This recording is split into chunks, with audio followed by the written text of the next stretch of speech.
Someday I pray that we can be united as a country again and go forward together as a one people and under one flag, but we are not united. Upstream from the dehumanization and demonizing, political violence and rhetoric tearing apart our country is a divide on how we view America and Americans. Is America good? Is America evil? Is there something inherently special about Western civilization, or is this 2,000-year project rotten to the core? And if it is something worth fighting for, which I believe, how do we do it? With words and ideas like Charlie did, or with fire bombs and assassins' bullets? Political violence is always wrong. Period, full stop. It doesn't matter which side, in the name of any ideology or cause, it's wrong. But in America today, political violence is not a problem that falls equally upon both sides. We have to be honest about this. We must reject an attempt to paint it as some kind of random phenomenon with no particular creed or ideology, a kind of spontaneous insanity, which takes place outside of any broader social context and has no pattern at all. That's wrong.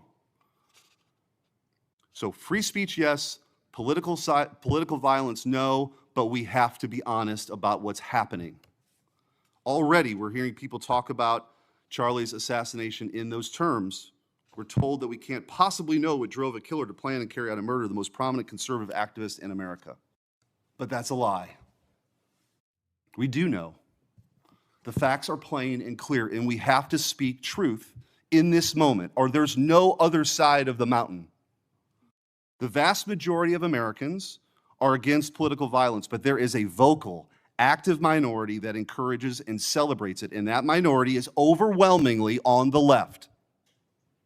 Just last week, a YouGov poll found that a full 25% of those people who describe themselves as very liberal say it can be justified for citizens to use violence to achieve political goals.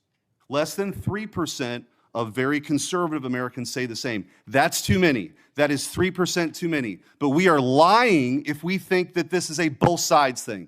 It's not. We have to confront it. And you're going to have an important job of rooting out these terrorists. This is an ideology that runs very deep. The numbers are virtually identical to the ones I just noted when it comes to whether or not it's okay to celebrate the deaths of people whom we disagree with. And while large majorities in both parties were opposed to celebrating political violence, Democrats overall were nearly twice as likely as Republicans to believe that it is usually or always acceptable to celebrate the death of a public figure they oppose. What in the hell is going on? Earlier this year, a poll found that more than 55% of people on the left believed that it would be at least somewhat justified to murder Donald Trump. These are not just some abstractions on a page. These are our fellow citizens. How can we come together with people who believe these things? We've all seen the flood of posts on social media over the past week, not just a fringe few, but thousands upon thousands of people gleefully celebrating a father of two young children getting gunned down in broad daylight. I wish I wouldn't have seen that video. I wish my kids would not have seen that video. Blue Sky, the left-wing alternative to X, was so overwhelmed with these posts that the platform was forced to issue a statement warning its users to stop glorifying the murder. And it wasn't just random social media trolls. It was journalists, elite college professors, and even politicians, all but saying Charlie's assassination was justified because of what he thought, because of what he said. We saw the flood of hit pieces, the most powerful media outlets in the nation dishonestly attacking and villainizing Charlie for the most vicious possible terms. How can you ask us to unite under that? There can be no unity between good and evil.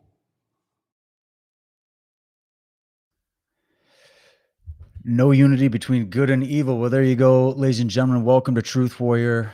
and I'm happy to be here with my good friend and colleague, Michael Tsarion. Michael, thank you so much for doing this last minute.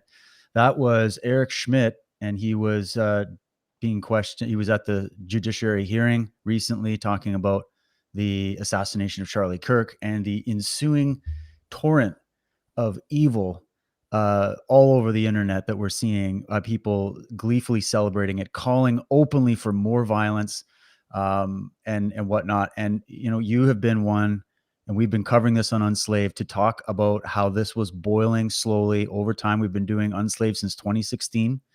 People can go check us out on Substack or also on unslaved.com for that catalog of how we've been looking at this from a deeper level of the psychology beneath it all. And there's so many factors we can bring into this: the bigger geopolitical happenings going on, the rise of this radical Islamism or the Islamo-communism that many people don't know about, because we do have to talk about what's going on social media with both this woke left insanity where all the masks are coming off, but the masks are also coming off this sort of woke right as well, where everybody's trying to point the blame towards certain groups of people, and everybody's kind of using this event towards their own agenda, their own narratives, which is very unfortunate. And then everybody's missing the point on the event itself and what this actually reveals and exposes. So just welcome to the show. Your first reactions to that video and the events of the past few days. Oh, thank you. Great to hear that there are words of sanity out there in a time of chaos. Usually that's at a premium, so you're searching for it. I think people on the right particularly need to feel confident that there are a certain amount of leaders out there. Donald Trump himself, of course, goes without saying, but there's other ones as well that thankfully do have a rational insight into what's going on. Every word he said there was accurate and true. And there is no meeting between good and evil. And ultimately, that's what it comes up. See, the thing that I would add only is that when you talk about good and evil, as opposed to say left and right, it's healthy, because I'm a moralist. And the moment that you talk about good and evil, you are now on moral territory. Those are ethical terms, and that's good. That's usually what's being left out of the narrative. I don't even think Mr. Schmidt is fully aware of that component, but our listeners should be. If you start, it's perfectly good, it's perfectly legitimate to frame things in terms of the moral aspect, and to frame things in terms of good and evil. My very first book is a totally deep dive on that. I opened my career with that, right? Because, and sticking close to that is always healthy, because that's a moral subject matter that keeps you close to the truest thread that there is, the truest barometer that you can have, right? The truest compass that anyone could ever have is not going to be some political divide. We already know that left-wing people often convert to right-wing later on in their lives, and that even right-wing people, tend to soften up and become very,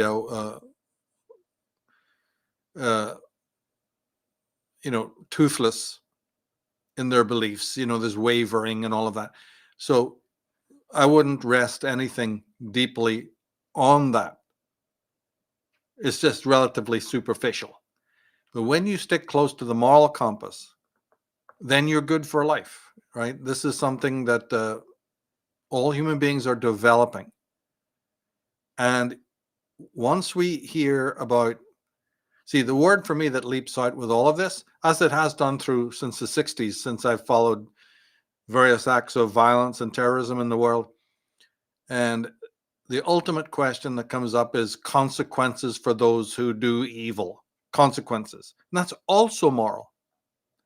So even though governments may dither about what level of pushback they can have, right, when it comes to bringing accountability and consequences to people, actually that really defaults to individuals.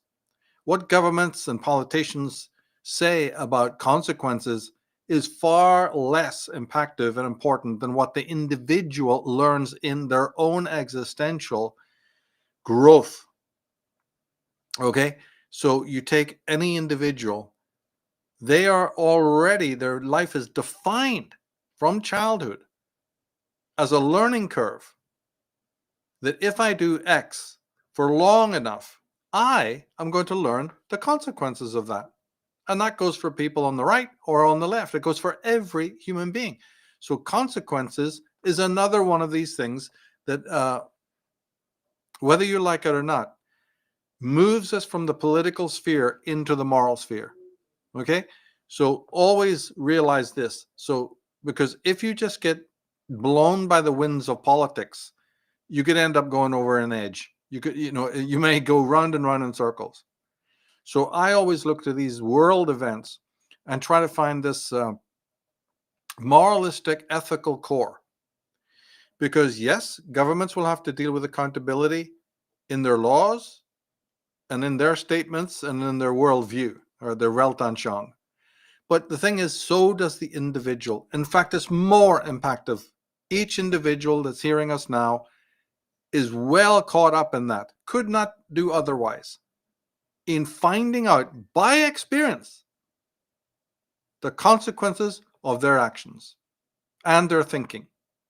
If they act irrationally through life, right, they'll meet certain consequences.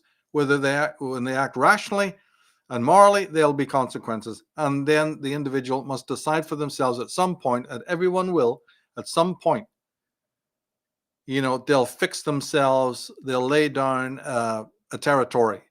They will then have a moral framework by which to live their lives. So this is an existential fact that's going on individually, even though sometimes it seems that it's only, relevant when maybe it's happening on the social level, as it is once again now.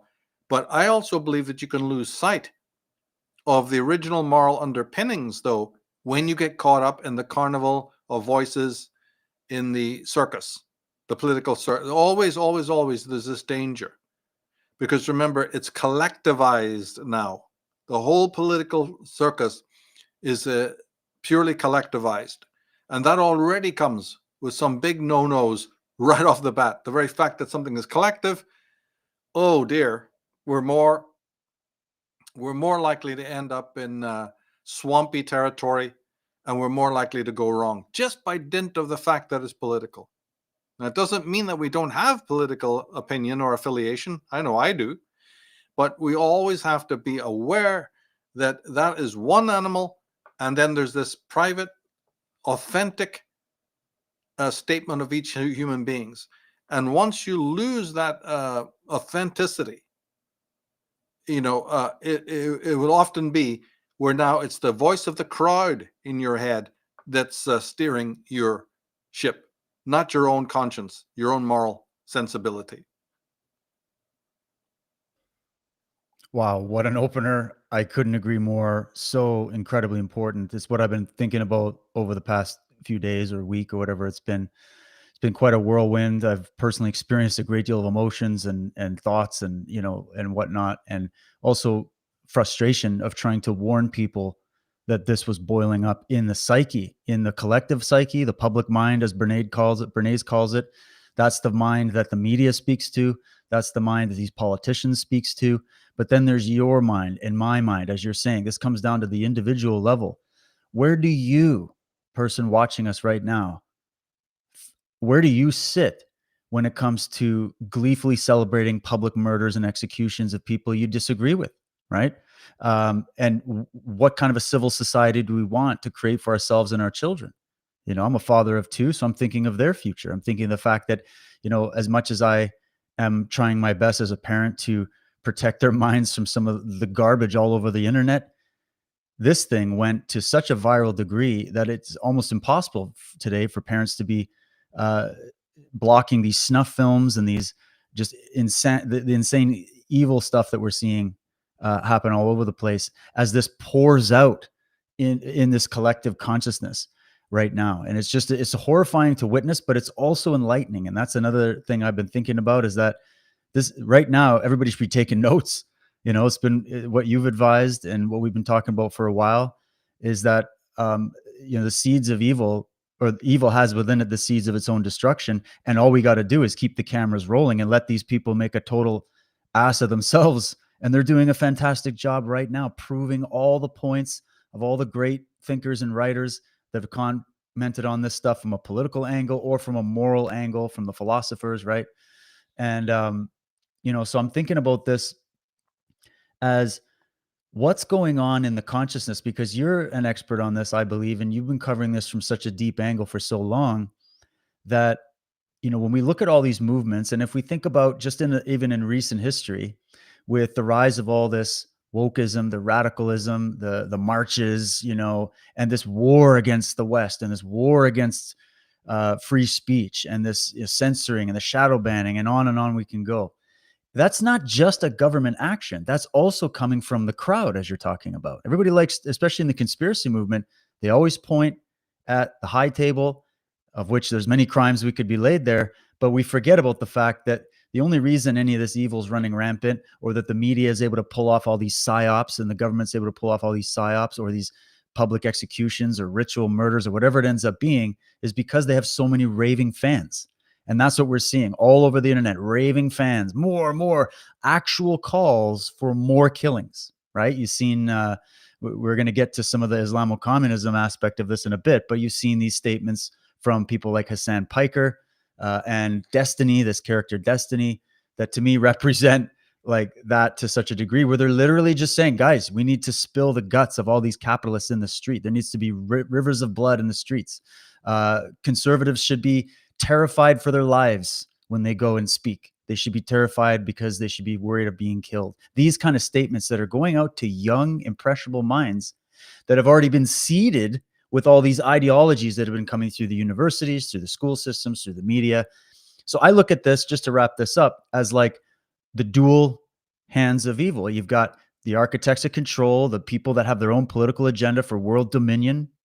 And then you have, so they're obviously trying to seed these movements, and there's funding coming from foreign countries to finance the push of this and the algorithms and everything. But none of that would work if people weren't so damn attracted to it and so easily swayed by it. So it's a relationship between those two forces of evil, isn't it? Oh yeah, it is. And there's a lot of denial.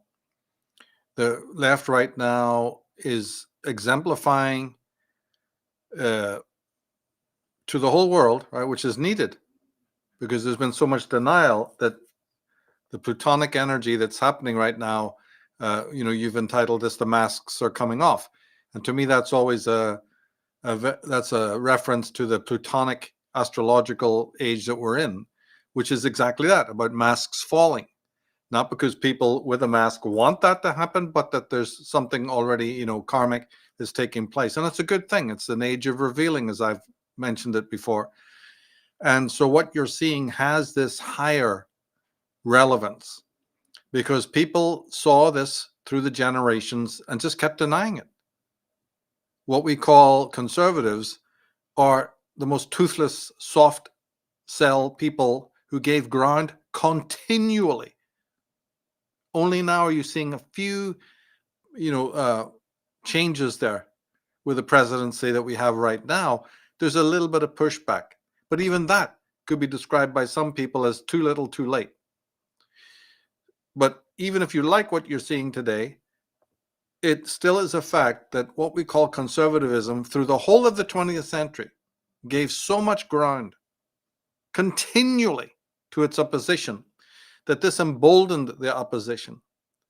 Now, this is unforgivable because this left-wing group that we're talking about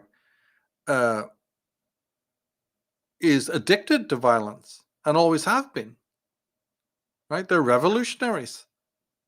Read Your Fire in the Minds of Men. The greatest minds that wrote on the socialist movement and the democratic movement have already spoken. Remember the French Reign of Terror? People, the masses, as you say, were climbing over each other to get to the guillotines to gop.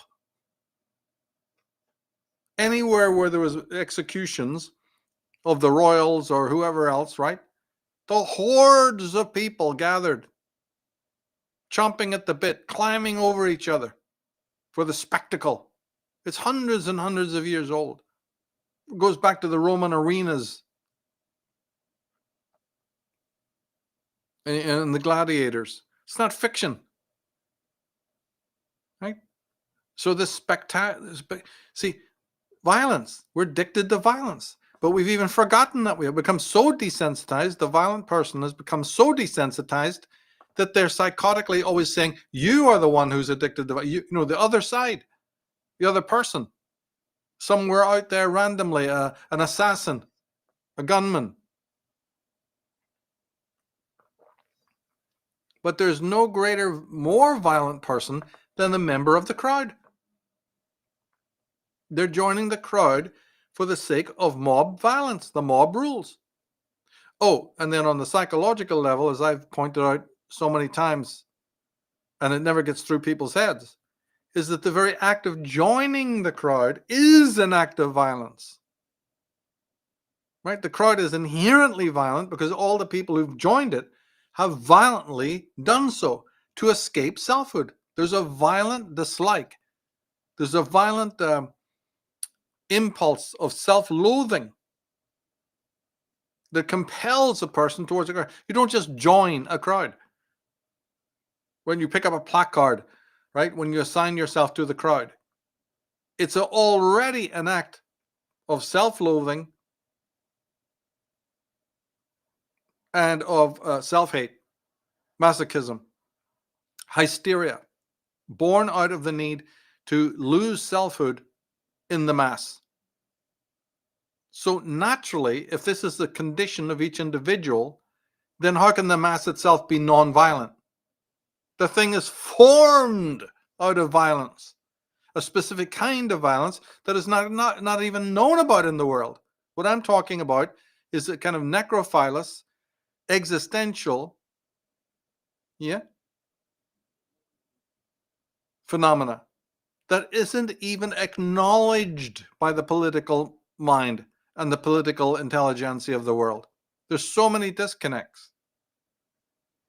And when you leave that out, and there's other things we could talk about that are disconnected too. This would be the larger, field of circumstances that surround.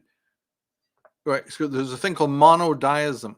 When anything like this happens in the media, we focus and narrow the focus and forget about peripheral issues that are vitally important sociologically. Those get blurred, and there's just this tunnel vision. And from that little circle of focus, you're not going to find the answers that you need, right? Which are philosophical, which are psychological, not political. Politics has some aspect there, but what comes with one political group can easily be replaced tomorrow by the other. This Tweedledum, Tweedledee aspect. It's not consistent. These are not eternal truths. Politics doesn't deal with eternal truths. It has a lot of jingoism to make you think that that's what's the case, but anyone looking closely at the situation, it's ridiculous. Talking about free speech, there's never been free speech anywhere in the world, ever. Not in America, not in Canada, not in Britain, ever. Your George Orwells and your Aldous Huxleys and your Gustave Le Bons have all spoken about it. But you have to realize that free speech contains the word free, but freedom is hated. Freedom is hated. You don't know that? Of course you don't, because you were never taught that in your schools and colleges. The jingoism blinded you. The teachers are so utterly ignorant, the academics. They're so utterly ignorant and worse, so thoroughly evil and rotten that they never told you the facts. Human beings are addicted to violence, and human beings hate freedom above all things. They want freedom from freedom. Then they're happy. And this is why most political movements, come to bear. They're rampant in the world with no sign of disappearing.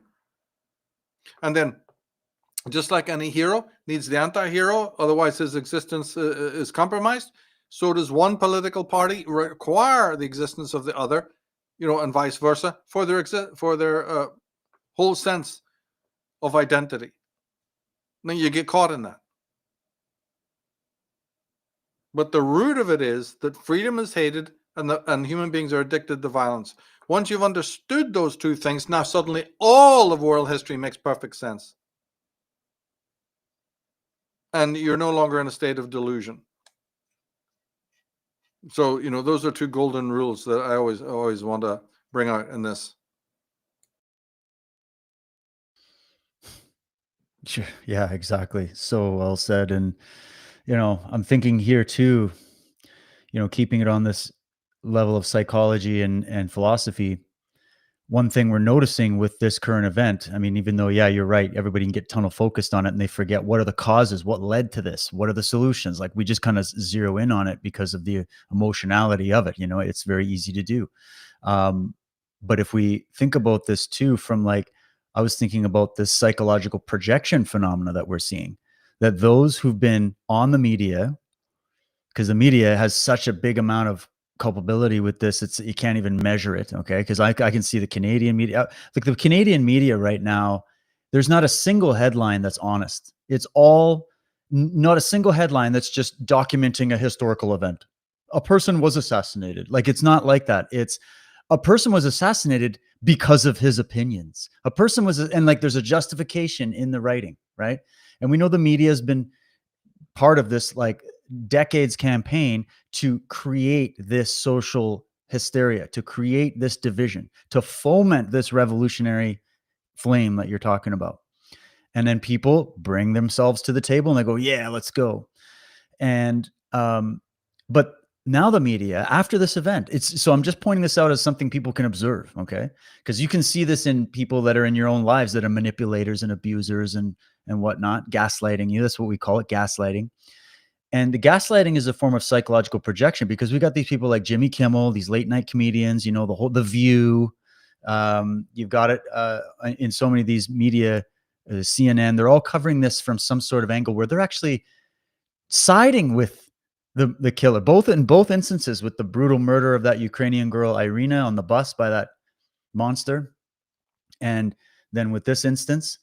And they're flipping it around, and they're basically trying to say, first of all, they're saying outright, no, these left-wing lunatic revolutionaries that we've been priming subconsciously for decades through the media, it wasn't them that did it.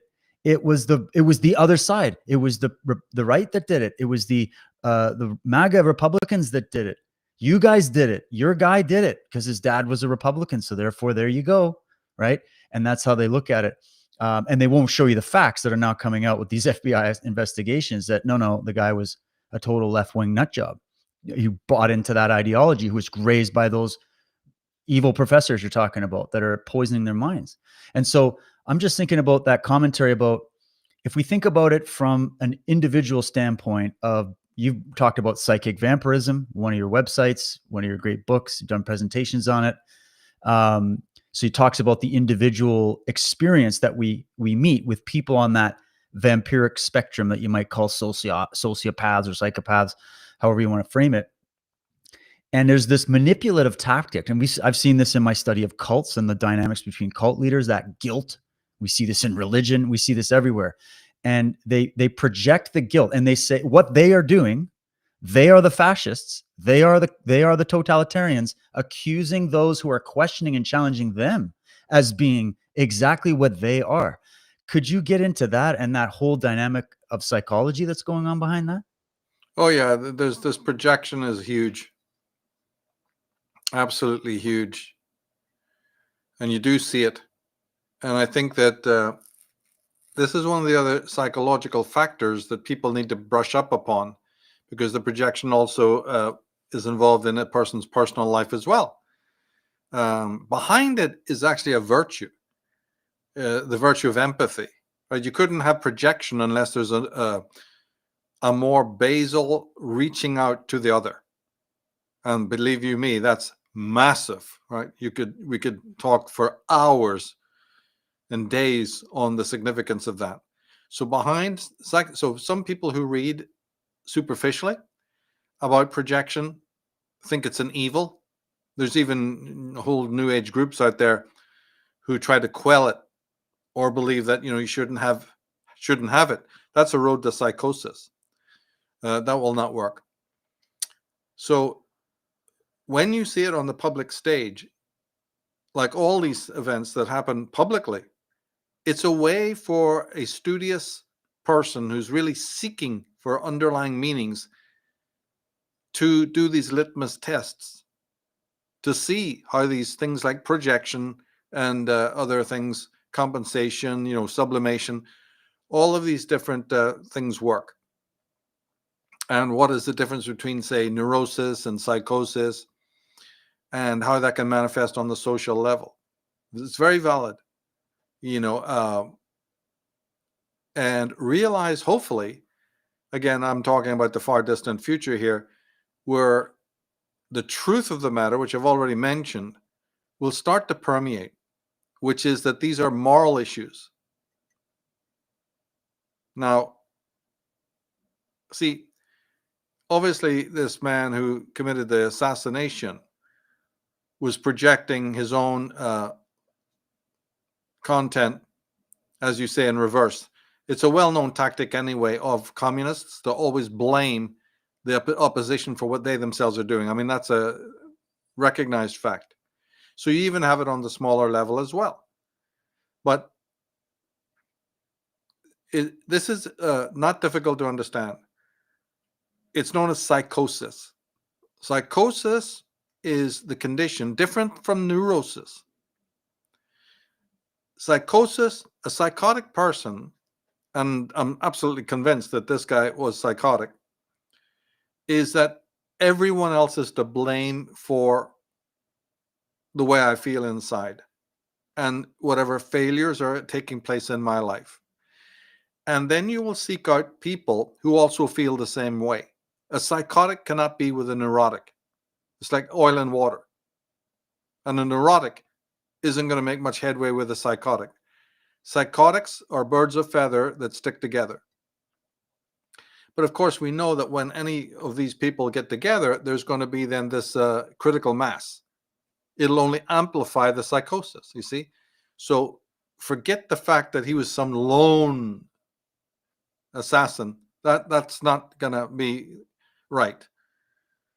It might work out that, from a legal point of view, that's what the road they have to take.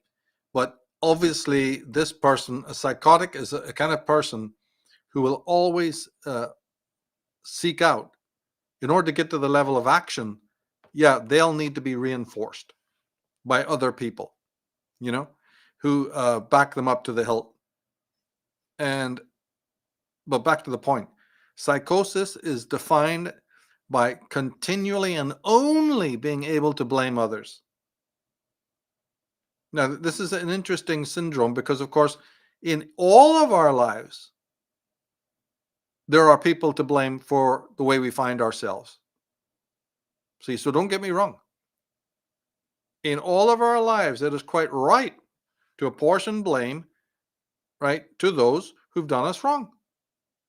That's not psychotic. But what you'll find is that in most normal people, there's also a very healthy understanding, rational understanding of where we ourselves went wrong in life in order to bring about negative consequences on the self.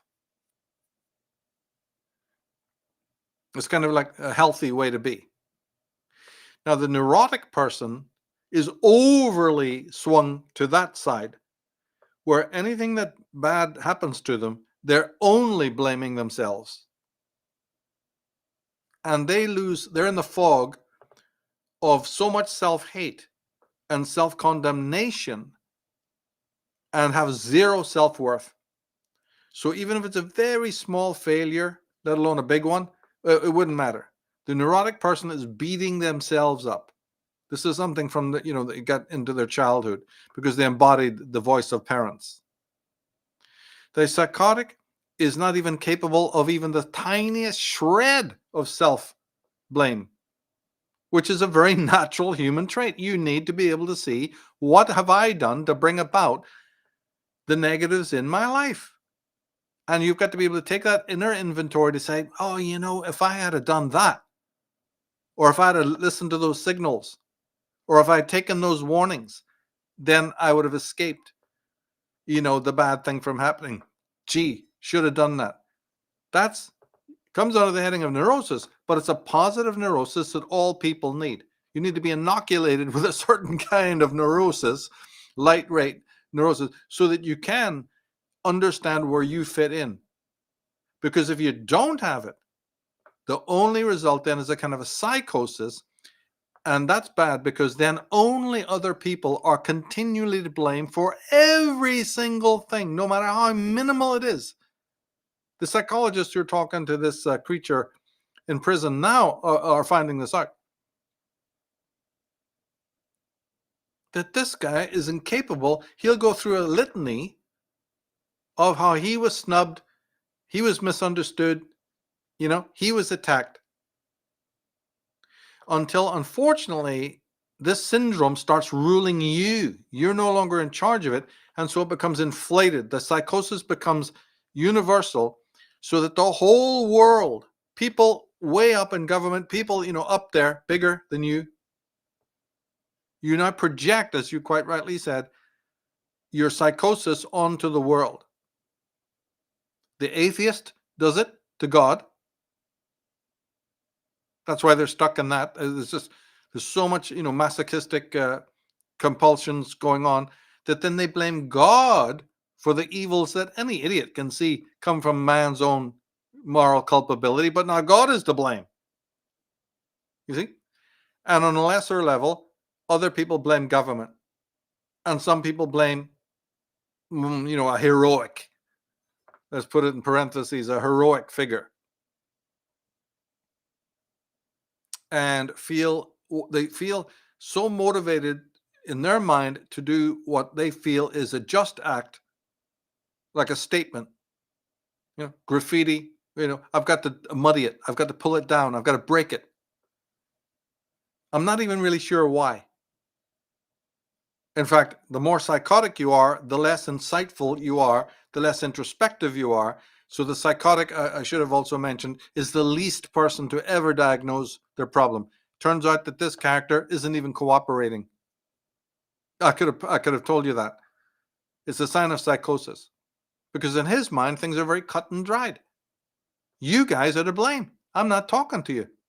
You don't understand me. And that lack of understanding led to what I did. So do you think that now I'm going to ask for your understanding? I'm just going to sit here with my glazed eyes, my sullen expression, just like most of the other leftist nutballs that you run into, right? This blank expression. This is all psychotic behavior. See, the neurotic is full of self-doubt. He's not anything like a psychologically messed up. I mean, there's some that maybe are, right? But it's unlikely. You'd have to go pretty far in your neurosis to be a real basket case. But I'm just sketching the main differences, the rule of thumb. And then we can get into other things, like, was he on psychotic drugs? Was he on something like Prozac that exacerbated his homicidal, there's a whole other bunch of areas to go into. So I'm not denying any of that. But we're trying always in these situations when you want to bring up the psychiatry and the psychology, it's very important to know some basics, actually. And given the fact that he took out a personage that would be a hero to a lot of people is important too. Now, this goes, we're not going to get into it because it would take hours. And I know that people don't like this kind of content anyway, so they're blocking their ears. But I'll just say that when you yourself get into a state, you can project hatred on your own hero imagos that you have, used in the past, where you have identified with certain heroes. But if things go wrong in your life, you start to hate the very heroes that with the other side of your mind, you know, you needed and you liked. This is when you start to become transgressive and necrophilous. And so in an act of sort of a self-sabotage, you start to strike out at the heroes because you find that you can't live up to that heroic imago.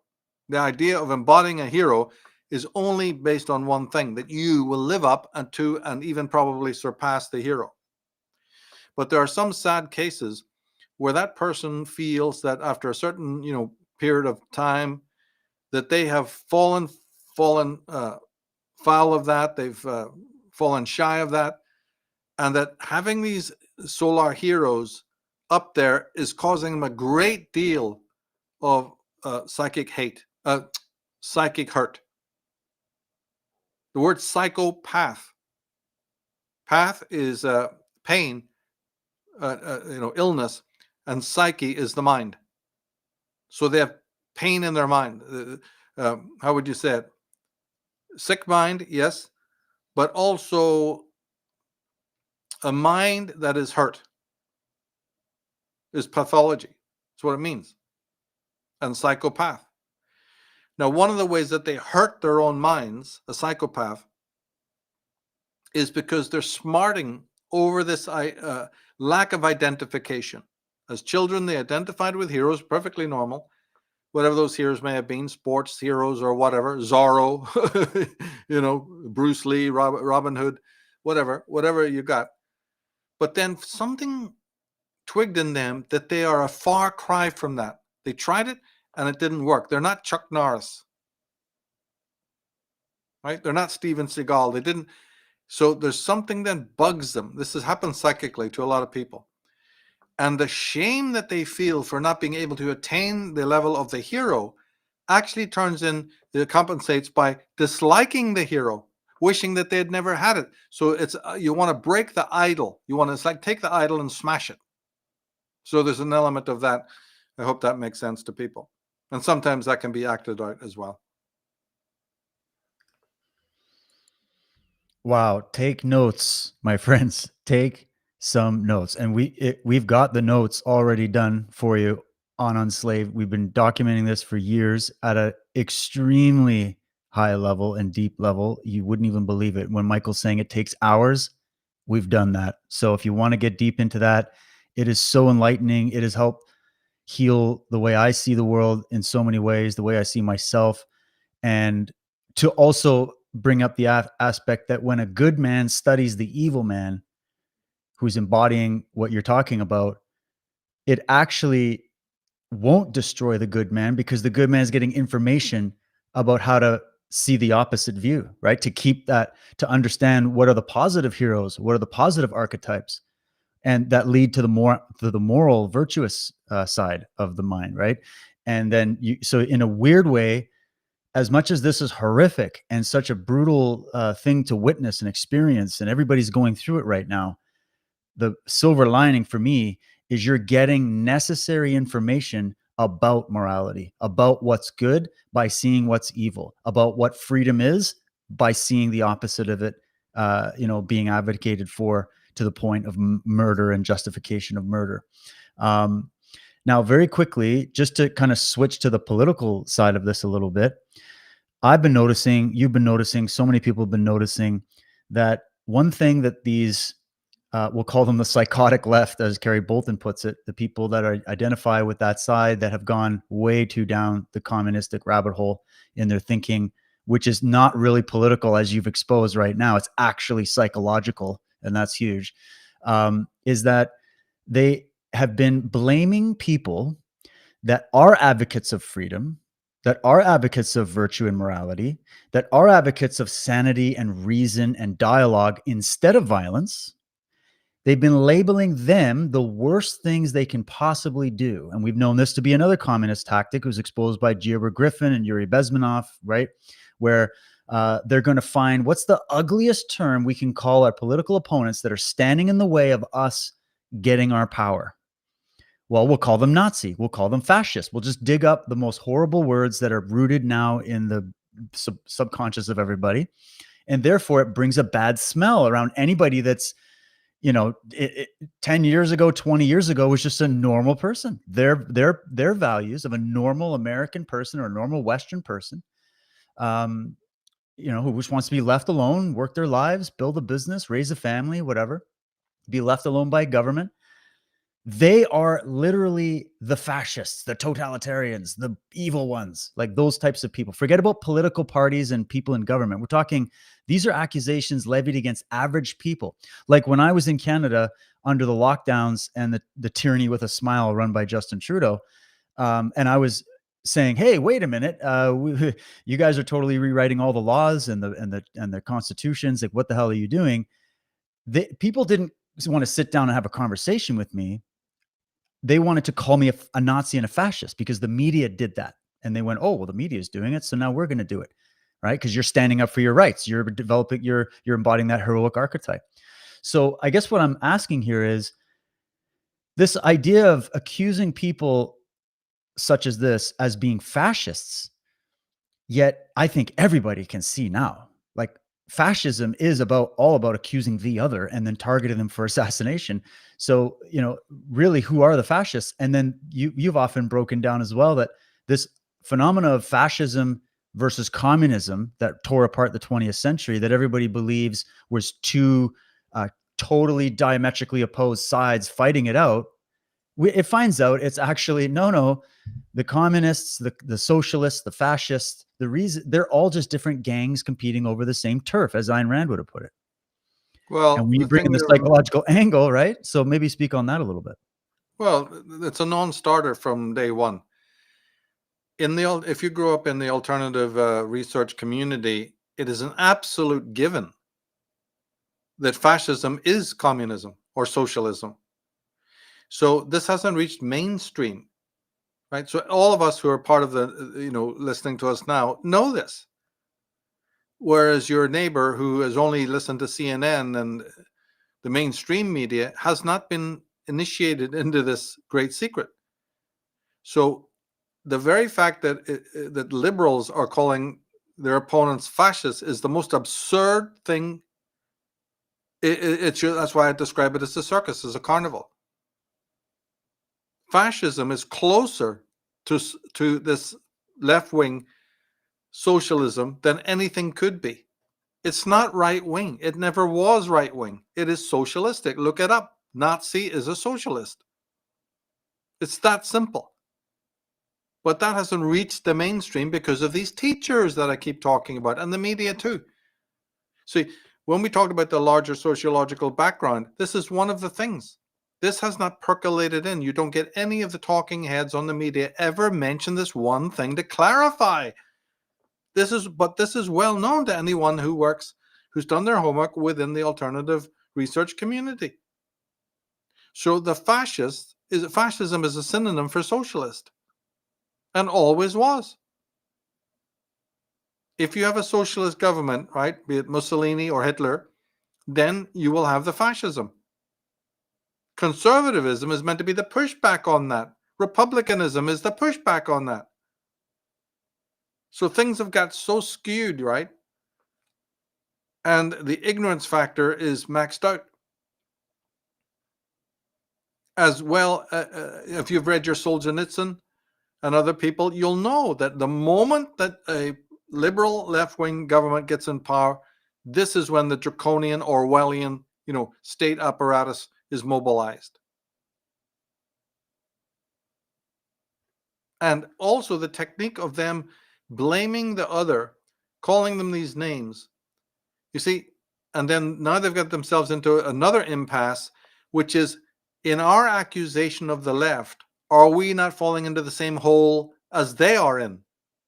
Right? Are we not involved in in a cancel culture to make us identical to the way the left is? So I've kept telling you before that the conservatives are always hamstrung, always giving ground. It didn't take long. It took one day before immediately they were in the ditch and the wheel came off on the conservative side, because they ran into this old hackneyed mirroring. Right? It's an impasse. Right? Immediately they became toothless in the worry that we might be doing the same thing as we blame them for. You see, and immediately the libido, the will to power was drained. And the left has always benefited from this. They've got a setup. They're more psychologically empowered, that's why. And so they're able to set up a game in which this extraordinary dynamic takes place, in which you're charging forward, right? The right conservatives charge forward, and then suddenly they screech to a fucking halt right at the moment when they're about to attack. They're drained of energy because the left holds up a mirror and says, hey, aren't you doing what you blame us to do? And the right get all nobbled, so unsure of themselves. It's like a centipede saying, which leg do I move over the next one? And then the centipede is all tied up in knots. Over and over and over again, you see this. And then the talk about pushback, the talk about accountability, the talk about making some progress legally and politically actually really is a minor issue. And anyone who studied world geopolitics realizes that even despite the rhetoric and the high-sounding words, the conservatives will not push back. I don't even think this guy will get the death sentence. That's number one, that you'll soon see that being backed off. And within one day, the conservatives were already going to the line, the Christian line, because the assassinated hero was a Christian. It will not be long before they're nobbled by talking about forgiveness to their enemies. Another way to be nobbled, another way to be gutted of power. Why do you need an enemy when your own thinking is so poisoned and infected by garbage, or what I call mysteria? The enemy can just walk in and take over your land. And this is exactly what the left has done. There has been no fight. Get that into your head. For decades and decades and decades, there's never been a fight between conservative and left wing. The left wing has won every inch of ground that they wanted to take, courtesy of the right. I can't, if you want to talk about Yuri Bezmenov, he'll agree. Any true student of geopolitics will completely confirm what I'm talking about. There's been no pushback. The right, everything that you see in the world today, every aberration is from giving ground to your enemy. Ground that you didn't need to give up. It's been a continual backing off. And of course, then don't blame the left for occupying that ground. They've swelled in until you've got some of the lowest forms of human life, the moral detritus, in power, on the side of the left. Well, of course, because you opened the doors and let them in. Your founding fathers didn't do that. Your founding fathers tried as hard as they could to offset that, to push back. But by the time of Woodrow Wilson and Roosevelt, and even before, and these Teddy Roosevelts, it was over. America was on the back foot. Again, that would take hours to unpack of the steps that were taken, right? But one law, if you can get one thing out of this, every success, every ounce of socio-political power that the left has was granted to them by their so-called opposition. There has not been, and there will not be pushback now. There'll be a couple of suspensions, okay, maybe one or two firings when the blood is hot. But don't hold your breath to see any change whatsoever. In fact, I'll hold you to this. The death penalty will be taken off the table, and talk of forgiveness and reconciliation will again be more likely to be the order of the day. And particularly because Charlie Kirk was a Christian, and most of the speakers, the head honchos on the media, are also Christian. And it's a instinct of playing once you know this law, you see, you can expect it, because it's the default law of the so-called conservative movement to give ground again, to speak a lot of hot air and jingoism, but when it really comes down to action, you won't see it. I'm praying I'm wrong. But this is the rule. I'm just letting you know this is the normal rule that's been going on for decades. So don't hold your breath. Probably very, very little. There's been a lot of talk and a lot of wringing of hands and pulling of hair over this.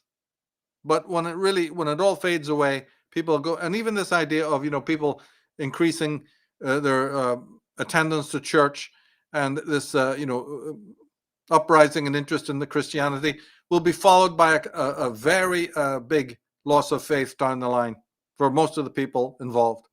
That doesn't hold any water either. We've had this time and time again through, the 20th century. But there's no philosophical weight in the churches today. In fact, they're unimaginably profligate. I'm talking about the people who run these churches, these mega churches, these Baptist churches, right? In fact, if you really want to unpack it, these people are deeply involved in what's been going on. The open borders, the endless philanthropy, the egalitarianism, the USAID, and the lots of work that the average person doesn't know that the churches do to exacerbate left-wing movements and to facilitate mass immigration.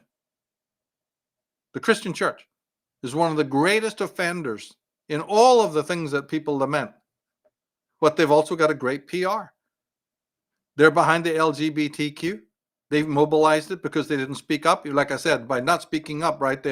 By not allowing themselves to make a stand upon it and actually even favoring it, deeply favoring it. You even have pastors now who are gay and lesbian and totally advocating it, just like you do school teachers.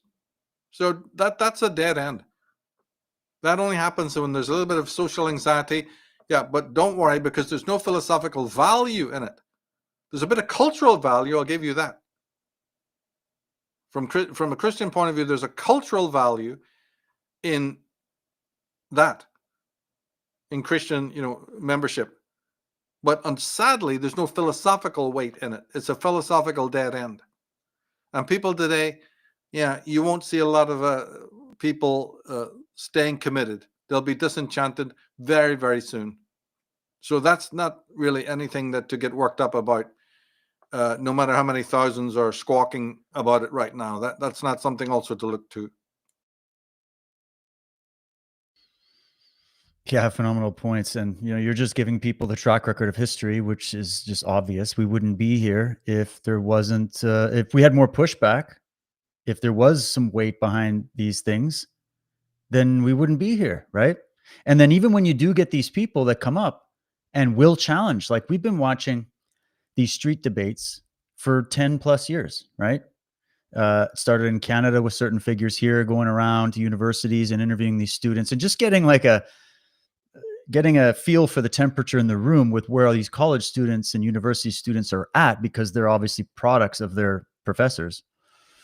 And realizing in our horror, going back as far as 10, 12 years ago, that this radicalized movement was going right through all these institutions. Like they've always advertised that long march through the institutions. We were like, oh my God, these kids they have no education. They are completely being programmed. They're not learning about comparing ideas. They're not being taught how to think. They're being taught what to think. And what they're being taught just so happens to be a well-constructed, highly financed package of cult ideology that we can go as far back as the French Revolution and even earlier to unpack where that originated.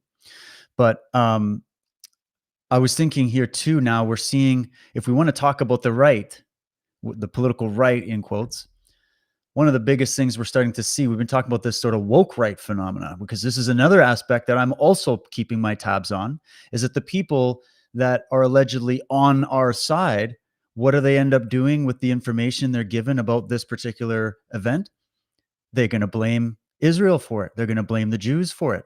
They're going to go they're literally, you got these big players like Tucker Carlson, Candace Owens, and all the rest of the people that are out there who have this just obsession with pointing the finger at something that it's actually remarkable, because Charlie Kirk was one of the greatest defenders of Israel that you could ever have. And he would take on these pro-Palestinian people all the time. I used to watch these debates and go, yeah, man, people should take notes. He had some great takedowns and points to make, which may have been one of the major reasons that this was done. And there might even be some foreign investment into these little underground terror cells that think they're operating independently. But when you follow the money trail, you realize, oh shit, this is part of an operation to overthrow the West completely, not just America. They have to gut America because it's the biggest, sharpest teeth around, but it's Western civilization that's the target. So, and we have our enemies running around in our streets, educating our children. And there's been this marriage. We've been breaking this down through an incredible series on Unslaved about the handshaking going on between groups that should not be shaking hands. Like why, how the radical leftists, the communists, the blue hair, the trans rights or human rights people, the Queers for Palestine people are shaking hands with Islamic terror networks and jihadists. We've been trying to break down because everybody's like, how is that even possible? Because those two people, we know which side would kill off the other side the second they got a chance. So how the hell are they shaking hands? And we broke down the history of the collusions between the Nazis and the Muftis of Jerusalem and the whole setting up of that. That's a big history. We don't have to do that here, but just to kind of lay that groundwork, Michael, to bring to people's attention that as much as we are looking at this as a left-wing phenomenon, we're seeing the rise of what I call them the left rightists. They're the wolves in sheep's clothing. They're actually psychologically no different than those left-wing extremists, because you defined it, victim mentality. There's someone oppressing me. Nothing is my fault. It's all to blame on whatever group I can target as the envy of my hate. And for the woke right, you've got the Jews. And for the woke left, you got the white Christians or the white Americans or the people or anybody that's standing up for those principles of freedom. But it's the same psychological package, isn't it?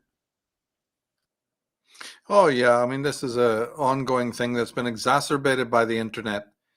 Anti-Semitism has always been there. It's utterly unwarranted. It's crept up in every kind of a group. You do have it on the right as well as the left, so let's get that correct. And that is worrisome. That requires a continuing education. But this would take you into then, proper conspiracy theory, alternative history. See, everyone has heard of Operation Paperclip because it's been a little bit more well advertised, in which some top Nazis were found to live out in Uruguay, and through the Vatican rat line and through the American government, many Nazis were allowed to even come to America, North America. Werner von Braun would be an example, but there's many others. So that's been official history. But what has not been official history is how many Nazis escaped to the east. Right? Into Egypt, into Turkey particularly, and other countries as well. This has been played down, and you won't find much information on it anywhere. It's been whistleblown in certain movies and in other areas. Now, this was a merger between Islam and Islam and fascism, so to speak. Once you still have to decode what fascism is. It's a form of socialism. So this was a beautiful marriage made in hell between Nazism and Islam.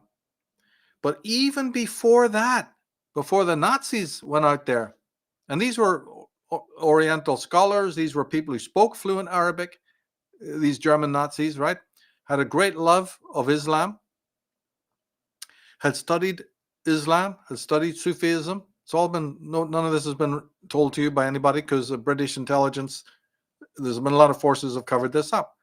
But even before this, let's go back to, say, for instance, even World War I. Did you know that the Ottoman Empire, this great Muslim empire, was in collusion with the Germany of the Kaiser? They were allies. Now, it would take too long to explain why they were allies, right? It was a mutual benefit. But also, the Ottoman Empire was reaching out because it was in a state of decline. Massive, massive, bloated monster. It was called the sick man of Europe, the Ottoman Empire, Turkish Empire, Muslim. They had been fighting with the Arabs. One of the great wars that you don't know about is between Turks and Arabs. See, anything to do with true Islam has been hidden from you because you're not meant to know how barbaric these groups were, how old their feuding was, both in India and in other areas too. But this one that I'm speaking of right now, that ancient animosity between Turkish Muslims and Arab Muslims, you're not meant to know anything about that. This is before the discovery of oil.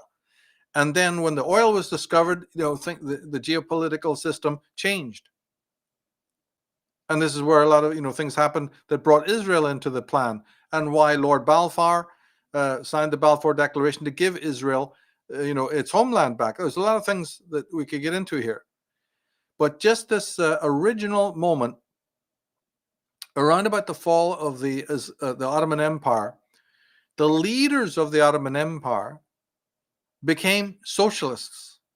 Now, remember, this is World War I. This is before Nazism. So you have two waves. And during the fall of the Ottoman Empire, out of the 5, what they call portes, right, leaders of the Ottoman Empire, 3 of them, when they were dethroned, ran to Russia. Ran to the arms of the communists, which was the Tsar had fallen and the communists had taken over. And in the aftermath of that, 3 of the leaders of the Ottoman Islamic Empire ran and found succor, right, in the hands of the communists. And there's many other reasons why this was happening. Now, this is all confirmed when you look up 2 words. One is Pan-Arabic Movement. Just look it up online. And the other one is Pan-Turkic, or Young Turks. The original Young Turks. Pan-Arabic Movement and the Young Turks. Now, the Young Turks were part of the mass socialistic movement that, around the turn of the century had spread to Ireland, to Germany, to France, to Italy, all over the world. They called it the Young Movement. It's a bunch of rebellious, highly communistic, and very anarchic and violent people. Now, this is the roots of the Democratic Party. This would all be changed. They wouldn't call themselves these names anymore, right? But this force transmigrated into America, had its sights set on America. Through the Giuseppe Mazzini and many other people, the Antonio Gramsci's and other people we could mention. It's a very long story. So the Ottoman Empire was Muslim, right? Then, after that, turning left wing, comes the 1945 period and the Second World War. And in the aftermath of that, because of this socialism that had been in Islam fomenting, the Nazis had created second homes in Arabia, in Egypt, and so on. And so not just Operation Paperclip were Nazis headed west. That's only part of the story. Nazis also headed east. And this is how you get a collusion between socialism and Islam, and they obviously have the same agenda. Even a novice could tell you, well, I can see why they'd be together, is because they both hate the West. The Germans who lost the war were ardent socialists, the Nazis, and they still have a beef against the West. And the Islamic, well, they've had a beef for 1400 years. So the meeting of this marriage, in hell, although it was stumped and it didn't like the forming of Israel being given to Jews, this also then was a thorn in their side, you see. So we won't go any further than that, but this is all to be understood in the greater context of the fall of the Ottoman Empire. And at the time of the fall of the Ottoman Empire, the Sultan couldn't find anybody to help them financially, you know, the debt. He needed to borrow money. And at that time, Germany, who was always in conflict with Britain and Russia, realized that this Turkish Empire could be an ally. And this is how this started. So they lent money to the Sultan to keep his bloated, rotten, depraved empire going. That's why even to this day, Germany is full of Turks. Right? Turks are the greatest migrants into Germany. It's because of this old collusion that most people don't know anything about. They've been allies for a long time. But then, when the money was started to run out again, as Germany started to lose the First World War, this is when the Sultan of the Ottoman Empire sold off the land of Palestine to the Jews. And they bought it. It was a transaction. There was no occupation. There was no invasion. How could a bunch of Jews that are in Poland and Hungary and Lithuania and Ukraine and in all dispersed throughout all the countries of the world come and invade Palestine? If they had wanted to do that, wouldn't they have done it in the whole 2,000 years? They didn't have any rights. The area was owned by the Arabs, by the Turks. But a point came where the Sultan finally, after centuries and centuries of petition, decided, yeah, I'll sell it. And he did. And he made the farmers of Palestine sell the land. They hiked the prices 8 times the worth for swampy, rotten land. And the Jews still paid the price. So there's no, all that stuff you've heard about oppression and invasion and occupation is lies from inside out and upside down. And the greatest scholars will confirm this. The greatest scholars.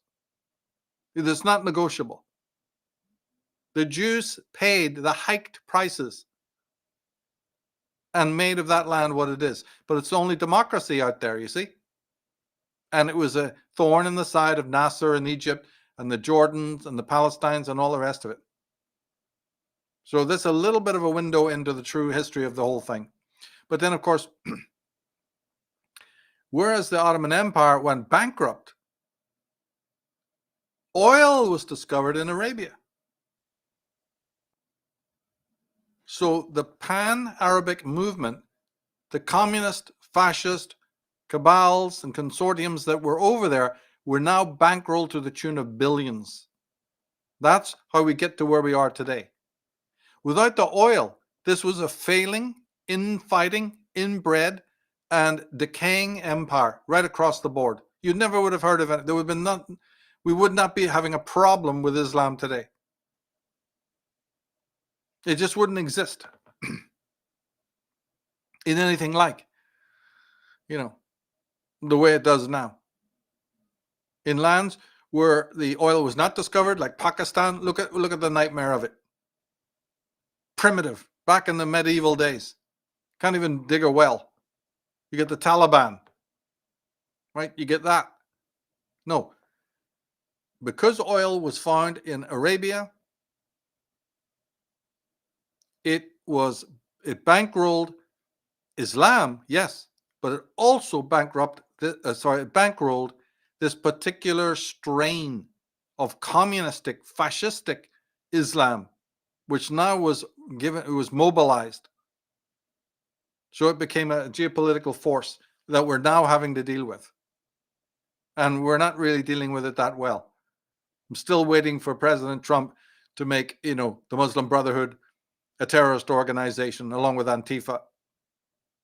What's taking so long with that? So we're way behind in the fight. And huge territories have been taken over in America by Islam. So the idea of the woke right to be, as you say, coming down on the Jews is preposterous until you know who's being bankrolled and why their media channels are not being taken down or removed. How they seem to last. These right-wing ones, right? And they will last forever as long as they keep the narrative against Israel and keep all that disinformation. So that's a little synopsis there. I hope it clarifies things. Yeah, very well done to summarize it like that. We've done a whole series getting into the details of it for anybody that's interested, who wants to actually study facts as opposed to just slogans that are flying around on your social media algorithms.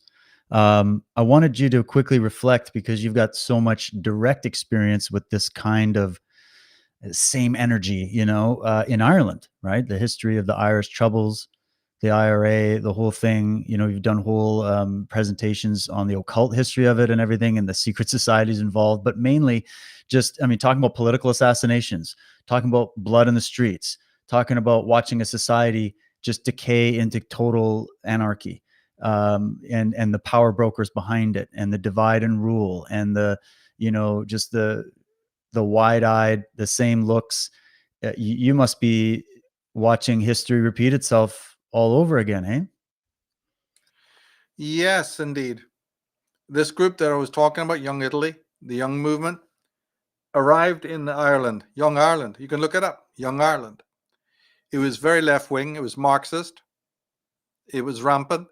And it is the force that is still to this day behind Sinn Féin and the Republican Army, IRA.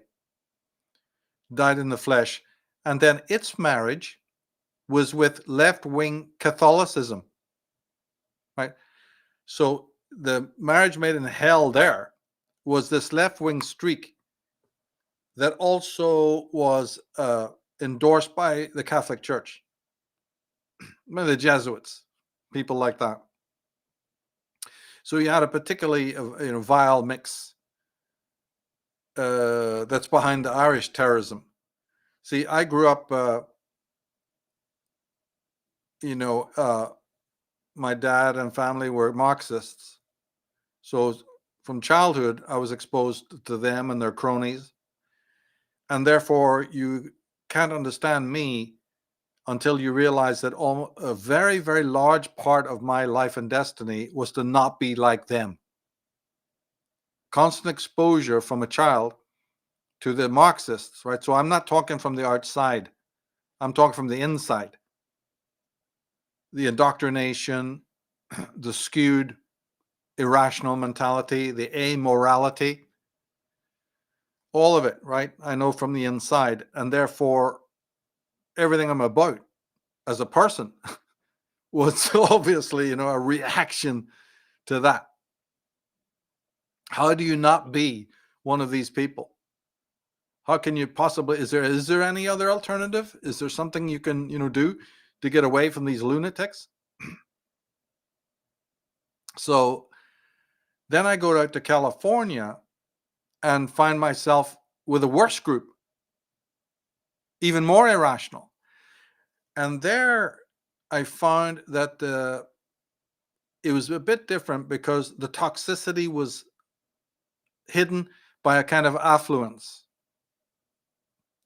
And the marriage there, made in hell, would be, let's think, something you don't have in Ireland, right?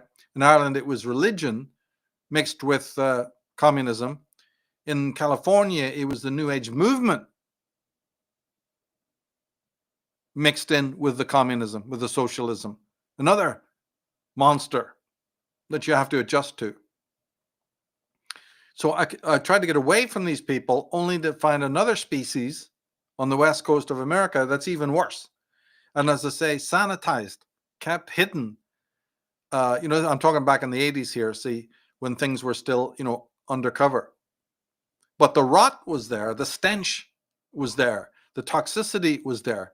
And I was drenched in it, couldn't understand. I hadn't got enough knowledge to contextualize it, but I certainly was experiencing it. And also the volume, right? The volume, you're surrounded by more people in California that are like this, so it becomes more of a reality where almost everyone you're meeting is this toxic. And then I would meet people from the southern states, and they weren't like that. So I'm starting at some point to say, how come it is that when I meet people from the southern states, they're like normal? Think back in the 80s. I'm just naive, right? Haven't put all the pieces together, but I'm just raw. I'm like, have no skin. I'm just raw, right? I'm just receiving these impressions. And I'm noticing the frozen smiles, the Prozac smiles, the strange body postures, a lot of weird stuff that I didn't understand. And then, meeting groups of other people, individuals who are not like this. So I was observant.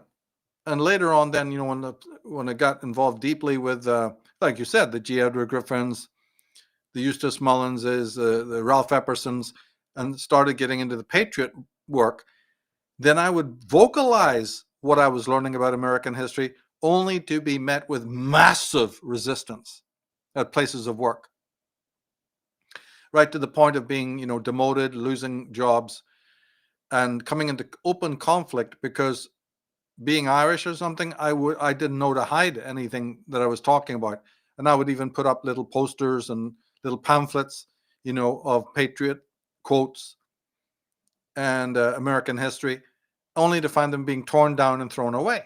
So I was quite vocal about, what I believed, and then I was met with just a avalanche of resistance, and then I found that the worst of the worst were the gays and the lesbians that I work with.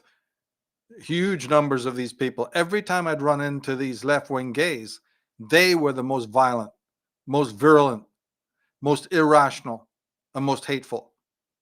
From personal experience, I'm talking about. Almost without exception.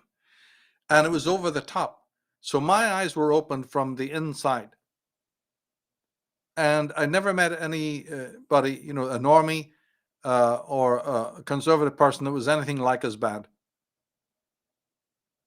So I started to be able then to notice what was going on by working and living on the street level in California for the best part of 20 years. It was an incredible experience, and although extremely disabling and toxic, from a point of view of world experience, and so then I just increased my studies of the patriot works of American history and got deeper and deeper into it, and then started to find, the rational explanations for why this was. And I became addicted to it. So this was a very helpful, so it's not that I didn't meet some good people from California, but vast majority were not from that state. And the crazies, were 99% from that state. Just absolute personal experience, fact. And you noticed here, so think about if we've added all of the points up that you've brought, and thanks for sharing that history. I didn't know a lot of that. You're noticing the real poison here.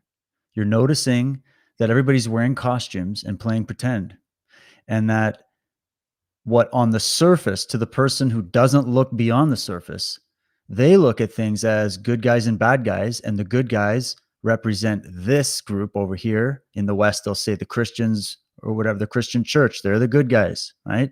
And then, the left politically would say, oh, it's the liberals that are the good guys and the conservatives are the bad guys. And then the conservatives will say the other way. And then today with this woke right, it's like, well, the Jews are the evil ones. They're the ones fomenting all the wars. They're the ones that are behind the great global conspiracy. This is the accusation.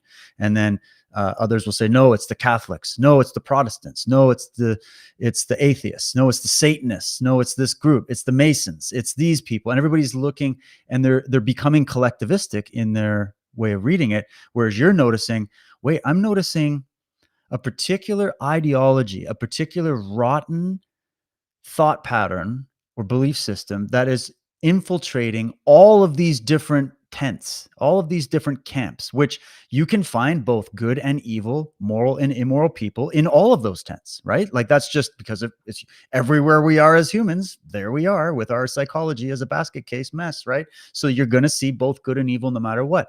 And right now, everybody's drawing lines and siding with archetypal, symbolic representations in their minds of what they think they're siding with, but they don't understand there's something rotten that has crept into all these institutions: government, religion, media, academia, right? And we do also see good people within trying to push back, right? And so you're seeing that the poison pill is not a group of people or necessarily a religion or necessarily an ideology or like a particular political persuasion.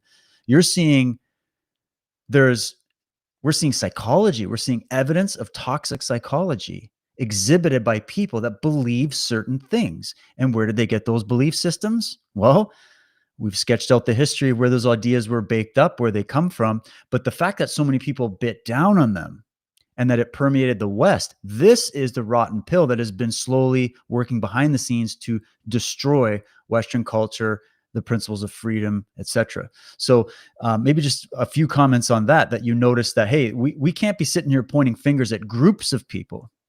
We got to look at this as an individuals, and we have to look at the poison pill, which is this toxic ideology that's at the root, that is influenced by toxic psychology. Does that sound about right? Oh, yeah. Yeah. And I gave these personal anecdotes because I'm speaking also for other people. Do the same experiment. Learn by experience. Go around and talk to left-wing people. And you come away and you assess whether their jive about philanthropy and tolerance are correct. And if you want to go to if it feels right to you and it's rational to you, study it. Study it as a subject. Don't get emotionally involved, but study it and then track it. Where do these ideas come from? Right? They come from people like Herbert Marcuse and Antonio Gramsci. Track it all back. Where does communism come from? I've just given you a little sketch of how it came into the the Middle East. And then look at the ideology of these Middle Eastern violent terrorist groups compared to others. Or study Baader Meinhof or the IRA or the Sinn Féin. You know? Go and listen to Stefan Molyneux's wonderful talk on Che Guevara, the real Che Guevara. And dig into it and find out. Do your homework. And find out where these ideologies came from. What is collectivism? Read Gustave Le Bon's Psychology of Socialism. And then read his book, The Crowd. Mass psychology, right? Mass formation psychosis. And you know that America was meant to be based on individualism. Then look around you and say, is there any such thing in America? Is it really based on individualism? When I gave you that sketch just now, I made the point that I was quite vocal in my opposition to all of these lunatics that I met there, right? I was vocal in my dislike of these people. I didn't shy away. I took the consequences and I voiced right in their faces what I thought of them. And they were able to then strike back at me. And they did so violently, and they took away my livelihood. They jeopardized my welfare over and over again. They are the oppressors. They're the ones who did not like free speech. Now, earlier we talked about this impasse that the right always gets stymied in by imagining that they may be falling into the very type of behavior that the left, does. And then what this does is it blunts decision and it blunts action. It's very simple. When you're dealing with psychotic people and you're wondering how to, move against them, there's a simple law that you can use, a rule.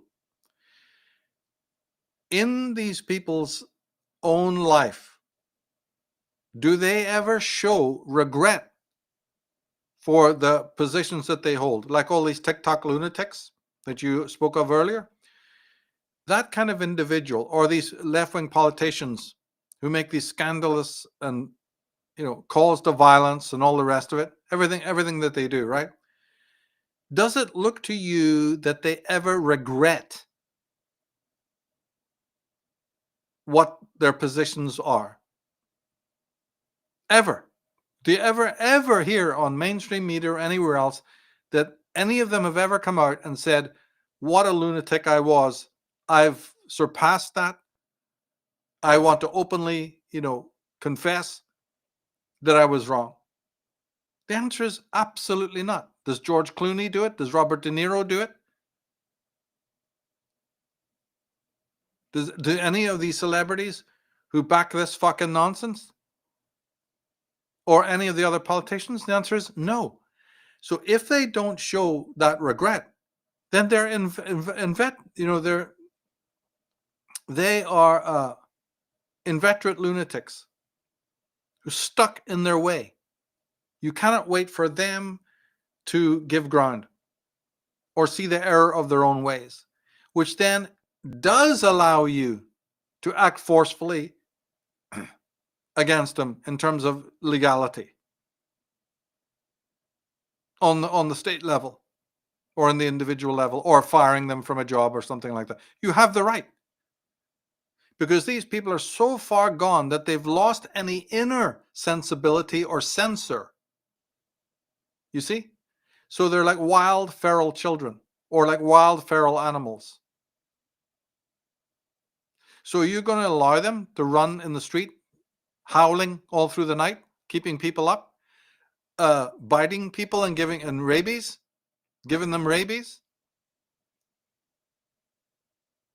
No. You've got to come down on them, just like you do on a criminal type person, right? They may not be doing what may look that they're not doing something criminal, but they are. They're endorsing criminality, and they're goading other people towards criminal behavior in overwhelming numbers. So you do have the right. And as I say, morally, you have the right. You're not doing like they do. You're not part of cancel culture when you move against these people, because they themselves have no inner censor anymore. It's called super ego control. But again, people don't like to hear about the true psychology. Well, these people lack it. They're feral. They're libertine. They always have been.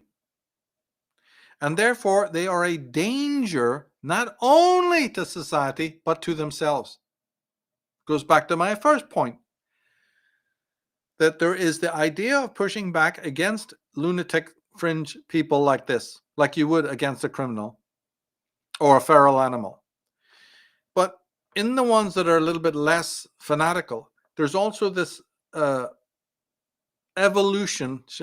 Almost hate to use that word, but there is.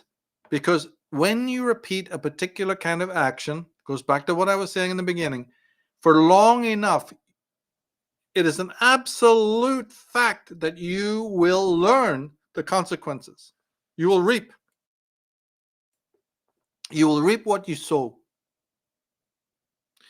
So, and I believe that that works in certain cases, not all, but a great many people who believed in these toxic ideas when they're younger actually do at some point change, not because they want to.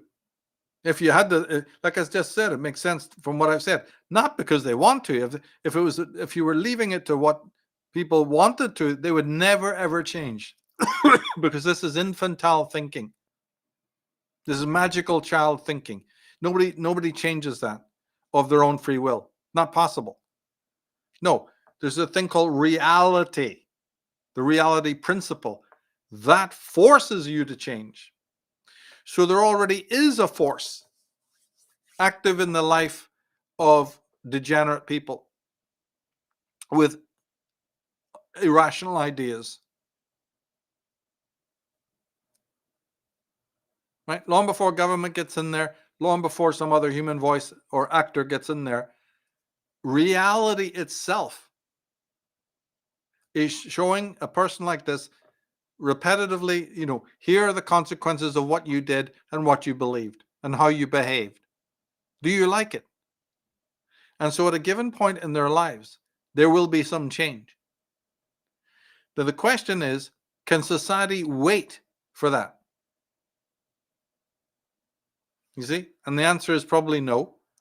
And then given that the fact that a lot of these lunatics are boomers in their 60s and 70s, somebody could argue back, but Michael, look, the people that you're talking about who might undergo a change, I think they do exist, but they're far and few between. And I would have to say, yeah, I think you're right, given what we've seen. So this is an infection. This is a psychosis. More psychology is required, and people also then need to have their own moral compass and to put things on a moral footing. Now, one other area, because of the events with Charlie and the assassin creature, I can also apply what I've just said, just to give you another concrete example, is that too often the talking heads on the media will take any of these people, like the madman who killed the girl, like the freak that opened fire on the kids in the church, right? Like the Luigi Mangione and all of these types. And especially when the defense lawyers get involved, obviously one defense and fallback position is that they call them mentally diseased. And the level of psychological ignorance in America is so utterly profound, like I've been saying from day one, that you'll even hear the conservative pundits quite casually and often repetitively giving a diagnosis of these types of personalities as being mentally diseased. You'll hear it verbally. Mentally deranged, mentally diseased. Now, this is already utterly false and is one of the largest con games that the world has ever known. The idea that you can be mentally diseased. The term means nothing, and there is no such phenomena. Yet the whole of psychiatry and big pharma is based on it. And most people use this shibboleth. Okay? And this is where then I talked about academics earlier on. Now I'm talking about doctors, physicians, and the psychiatrists and the psychologists. They're all in on this. So what we're trying to do is dig down to find the depth of the delusion that is there, so that, this is the soil from which other monstrous things grow. If you could fathom the fact in your life that there's no such thing, not even close, as mental disease. You can have physical disease. You can have a diseased liver.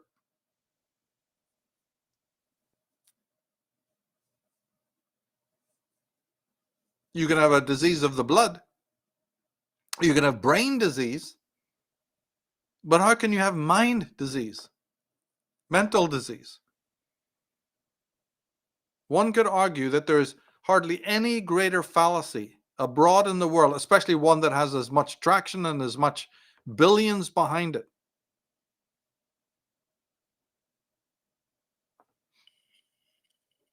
And some of the world's most evil people and evil institutions espouse this, what I'm talking about now.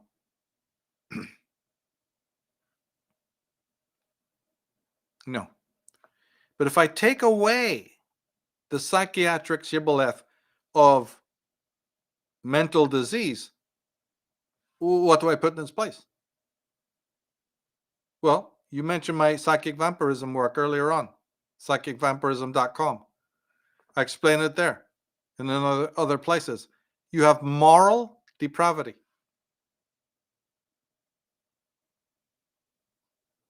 But for some strange reason in America, no one puts it on that footing. Not even the religions anymore. And slowly, psychiatry and psychology have encroached into this moral territory with their nonsense so that they can push pills, of course, naturally. So that they can perpetuate the myth of schizophrenia and their form of witch doctory. Creating a worldview, creating a view, a materialistic, reductionistic, basically satanic view of the human psyche. It's no better than believing in demons like they did in the Middle Ages. It's not that far removed. But this is more Pavlovian. It's unspeakable. So if you remove the idea that anyone can be mentally diseased, and you suddenly wake up and you see that for the lunacy it is, don't let them speak it and you miss it. Catch it. What do I replace it with? Why do these, like this assassin guy, do what they do? The first go-to is moral depravity. Irrational thinking would even be quite acceptable. Irrational thinking, that's legitimate. And that's bad enough. So mental disease is out. And the remedies for it are out. So in a society where these things are still in, what I'm trying to show is that, my God, the level of hysteria, the level of delusion abroad, and the collusion of these doctors, these white coats, these are sorcerers, wielding their pills, wielding their nightmarish pills that often make you homicidal or suicidal. Robert Kennedy has already mentioned this in passing, but too little, too late. Far too decades ago, this was already known.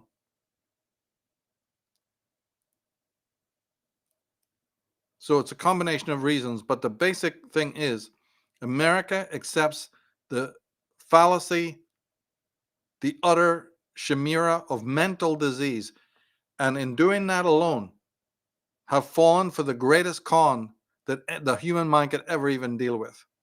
It's really up there.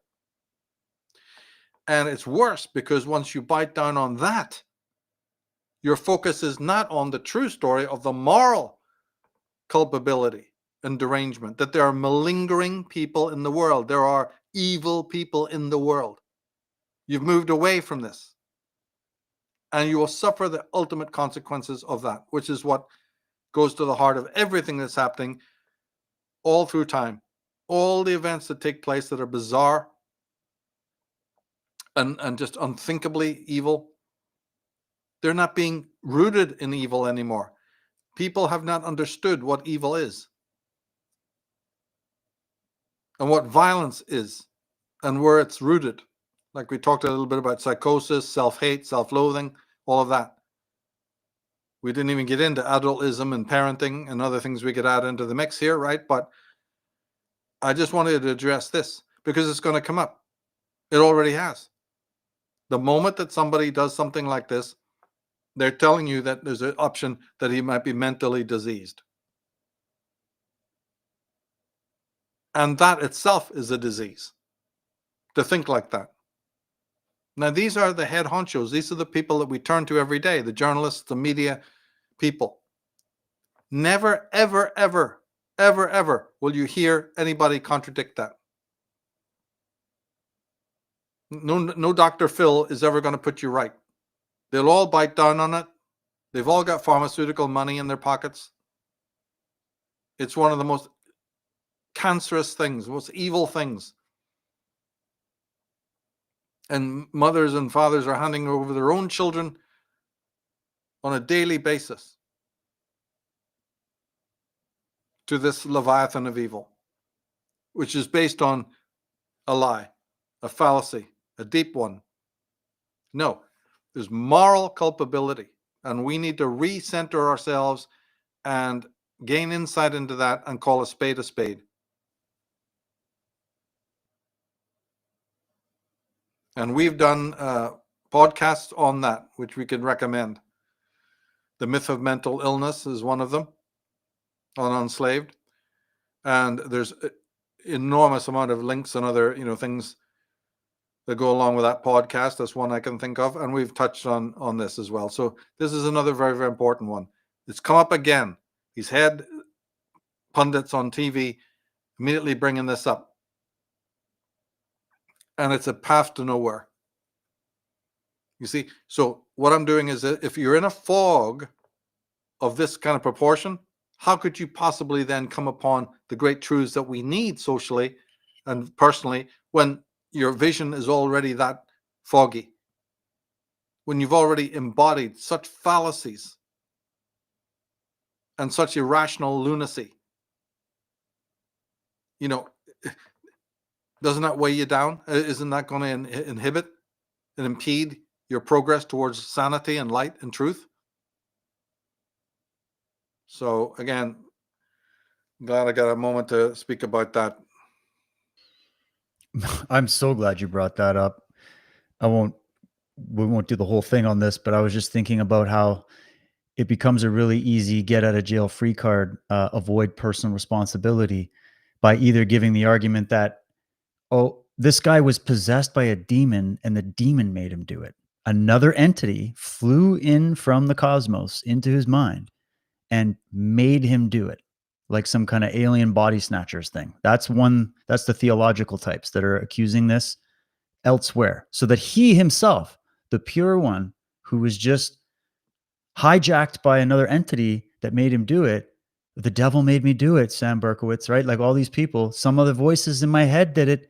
Something else possessed me to do it. Not my own thoughts, not my own self-hate, not my own personal responsibility. We're not going to talk about the freedom of the mind. We don't believe in free will anymore, right? We got Sam Harris and all these other people telling us free will is an illusion, guys. It's been pumping through the airwaves all this time. Psychological determinism. And if anybody wants the best takedown ever of that ideology, go check out Nathaniel Brandon's amazing rebuttal on that. I can post some links for people. Yeah. And then you got the psychologists coming in, the mystics of muscle. They're going to come and say, well, no, it wasn't the devil that made him do it. It was a disease. It was some kind of pathogen that made him do it. It got hold of his brain and turned him into a lunatic that wanted to kill somebody because he was offended by what he said or whatever. And both of those scenarios, the mystics of spirit and the mystics of muscle, are lying through their teeth to everybody, are going to give no personal responsibility to those who do evil. And you wonder why those who do evil run the frickin' show and are running around in the streets without any resistance. It's because of our belief system about what is evil. And this is ultimately an attack against the free will of the mind. Right. I'm glad you said that. And also, see, we're talking about the great myths. We mentioned the pharmaceutical one there, right? The psychiatric one. This idea of determinism is another one. And we've dealt with that in other programs as well. See, but it's coming from on high. That's why we need to fight it. Some of the top leading intellectuals believe in determinism. And they believe in it because their worldview is to deny human freedom. Look what that would lead to. Isn't that a form of communism? Doesn't that lead to totalitarianism? You better read your Solzhenitsyn then, if you doubt it. No, the answer is, it is freedom that creates the restrictions. And when our lives are determined, it's a byproduct of being free. So they have it run the wrong way. See, from the existential point of view, you're so radically free. In fact, the true existentialists say that your essence is freedom. If you have a thing called an essence, it's really that you are a completely, utterly free being with radical freedom. But there's a strange quirk. And you think that the highest intellectuals would know what I'm going to say now, but they don't. None of them do. And this is why you get into this fucking paradox. When you're so free, you're free to choose this or that possibility for your life. What you want to do. In fact, everybody is in the process of reaching a goal And the moment that they've done that, they're thinking about, what do I do tomorrow? Right? Every single person listening is in exactly that process, defining their lives, achieving a particular goal, a desired goal, and then saying, all right, what's the next one? So it's very, very progressive. But as part of this choice mechanism and the freedom to choose, and you have such radical freedom to choose, you can even choose to commit suicide. Right? When you say it's all done and over, and I want to not participate in anything, I find it all loathsome, I'm even free to end it by unplugging completely by committing suicide. That's radical freedom. I hope people don't take that option, but you have it as an option. So, right? But where does the determination come in? It's downstream from your freedom. It's actually freedom that brings it about. Because as I just said, you have all of these possibilities that you can choose. But if I choose one or two possibilities for my life that I commit to and I'm passionate about and want to do, it automatically shuts the door on 100 other possibilities that I can't really explore. And this is the same thing where it comes to vocation or career. If I want to be this, I can't really be that. Or at least I can't be that expertly. So now, because of the choices I made through freedom, I find that as a consequence of that, I have limits imposed upon myself through freedom. So get the point? The determinism is a byproduct of being free. Why has it taken so long for that simple fact to... You've had whole philosophical movements that have explained this in detail. And still it hasn't entered into the world. Still, you have books being written, debates being had about freedom versus determinism. Remember on our show, many shows we did, excuse me, we've talked about facticity, things you can't control in life. Like the will of other people pressing upon you and so on. But at every given point, those things cause a choice to be made about it. In every case, you can meet the facticity with a choice. That's what it demands. You're always free to make a choice. It's when you make the choice, the way it's set up in life and time and human existence, that if I choose this, if I want to be a brilliant cook, if I want to be a brilliant snooker player, right? If I want to be the best mountain climber that ever existed, well, it goes without saying that there's several other things in this world that I cannot be. I can't be a brain surgeon at the same time. And if I'm a brain surgeon, well, I can't be, any number of other things. I can't be the best deep sea diver, think about it. And in your own life, this is a reality. So yes, there are things that limit you, circumscribe you, determine you, but those are the consequences of you being a free being. Freedom is your essence, in other words. So I hope people can focus on that and maybe check out some of the programs we've done on that as well. Exactly. It's so key. It's so key. Michael, you're so generous with your time. I just have one final question. This is a bit of a silver lining here that I found anyways, is that as we've been talking about all these immoral degenerates all over social media celebrating this, we're also seeing that reaction proved that this is sort of a team sport right now, right? And what that's doing is I'm also seeing a lot of videos and a lot of personal testimony, people I know in my personal life, that are exiting the left en masse. They're exiting the left en masse because they're horrified about what they're seeing. This is happening in young people. Don't forget that Charlie had an incredible rapport. The media is not going to tell you, an incredible rapport with kids at university campuses all over America who thanked him for saving them from this woke mind virus and whatnot, right? And so the young, and also even some of the old, some of my generation are going, holy crap, I just wanted to help the little guy. And all of a sudden we're celebrating murder and we're calling for more blood in the streets, you know? Uh, I don't want to be a part of that. So that's one silver lining, is that, like you've always said, once the cameras keep rolling on these psychopaths exhibiting psychopathic behavior, and then people are waking up, they're getting a major red pill because they're going, wait a minute, this isn't just some lone nuts, some random, fringe cult over here. This is like half of America, maybe. This is all the late night comedians. This is Hollywood celebrities. This is politicians in government. There's people in judges and judging positions that are celebrating. Teachers. They say the number one proportion of people celebrating this are teachers and academics. What? Now we're finding it out. So people are leaving. They're going, okay, I don't want anything to do with this. I'm kind of politically homeless now, but just don't identify me with these psychopaths. So that's a silver lining. Second silver lining for me personally was to see days after, or shortly after, this horrible thing that was affecting everybody, we had Tommy Robinson leading the charge with this 3 million man march through England that, for me, spoke to how the people, as you said, who come from that more conservative, or I would say normal perspective of the world, who just want to work, live their lives, be left alone.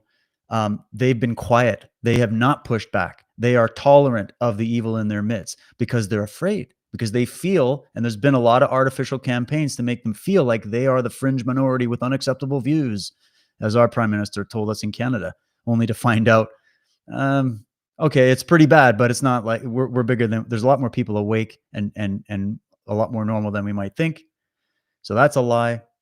Well, this really clinched it, that, I mean, Britain's been under it's the example to the West as to where not to go, right? You've got Muslim mayors running completely counter to, and they're not just, they're Islamo-communists. This is the thing, the alliance. They're coming in and they're changing the whole place. And they're shouting down the people that built that country. And now those people are pushing back. And of course, the media comes out, look at all the Nazis. Well, they can't get away with saying that millions and millions of people in Britain, along with the millions of people celebrating that wake up around the world, that everybody is Hitler. That just doesn't going to fly anymore. And that is also facilitating more people to go, wait a minute, I think people have been lying to me. These people aren't evil. They're not. See, the other thing is, aren't we getting the best side-by-side comparison when these radical left psychos have something done that they don't like, or whatever, they go burn cities down and it's Molotov cocktails. They assassinate Charlie Kirk and it's candlelight vigils and concerts and, coming together for barbecues and celebration and such. So the violence factor is awaking people up. There's a violence issue on this one side. And so I think all these factors are coming together right now. The whole world is watching. And so I'm not going to hold my breath for some mass awakening, but I wasn't overjoyed to see it. My grandfather hails from Liverpool, England. And, I've been watching Britain closely. Their cause is dear to my heart, because that's another one of the biggest elements of the West that, a lot is owed to. So to see them come out and to see that level of success, and then to see the media, I had Canadian outlets calling it hundreds of people were there protesting and singing in the streets. No, bro. It was millions. That comes from police reports on the ground. And they tried to shut that down because that terrifies them, that a peaceful group is just going to go and fly their flags and say, no, we're not going to take it anymore. So just a few closing thoughts on that. Do you see a silver lining there? Was that a positive event? What do you think about that? Yeah, I do think it was positive. I would have wished for more, though. I found that Elon Musk's speech to be, again, mostly jingoism. I was hoping for more. That was kind of, to me, unsatisfactory. He's a billionaire. And rather than just go through the same talking points, he should have given the crowd more hope. I would have wanted him to say, hey, I'm going to fund an opening of an institute. Let's call it the Britannica Institute, where we're going to assemble the best constitutional lawyers to look into, loopholes, to look into breaches of, things like that, more positive, to give the crowd some actual kinetic hope rather than just go over the same old talking points. And that didn't happen. So that was kind of toothless. because I'm no big fan of, big massive get-togethers. They often allow people to blow off steam so they can work in the opposite direction as well, right? In which people think, I went on that march, or I bought a bumper sticker, and now real change has taken place. Look at in America, Donald Trump is still talking about 600,000 Chinese people that he wants to be coming in to work. They've still got this H-1B visa issue going down, where, again, more immigrants to come in and take the top jobs. I mean, what's going on with that? It's like you get some positives move forward, and then you get ludicrous policies on the other side. And it's the same in Britain. Nobody's pushing back at these mayors. Nobody's looking into the law of it. And so, although it is, see, you can be optimistic, because the optimist is a person who sees opportunity in every difficulty, whereas the pessimist sees difficulty in every opportunity. Then you have to ask, how can these two people live together? And maybe they can't. You see how it works? Maybe We might there's even need something both.